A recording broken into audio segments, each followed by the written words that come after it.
Y se llevó a cabo un segundo encuentro México-Japón sobre envejecimiento saludable. Durante el evento, geriatras intercambiaron sus ideas y opiniones sobre la importancia de tener una vida saludable a cambio de una vejez más sana.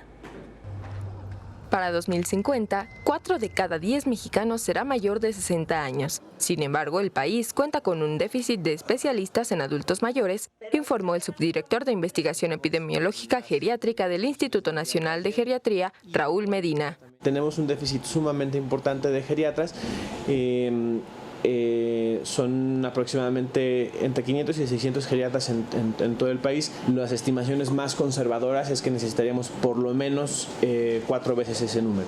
En el marco del segundo encuentro México-Japón sobre envejecimiento saludable, Medina Campos refirió que ante dicha problemática se requiere una cultura de prevención. Y es que para los mexicanos la esperanza de vida es de 74 años, aunque en promedio se vive en los últimos 8 en enfermedad. Envejecer saludablemente es la mejor forma de enfrentar los retos que implica el envejecimiento poblacional, desde etapas tempranas promoviendo conductas y estilos de vida saludables que pasan por no fumar o dejar de fumar tan temprano como sea posible, consumir alcohol de manera moderada, tener una dieta apropiada que incluya sobre todo vegetales y frutas, hacer ejercicio físico regularmente y mantener una participación social activa. El segundo encuentro México-Japón sobre envejecimiento saludable consiste en un intercambio académico y de recursos humanos, de los cuales especialistas del sector salud mexicano obtendrán las herramientas para realizar innovadoras investigaciones y tratamientos.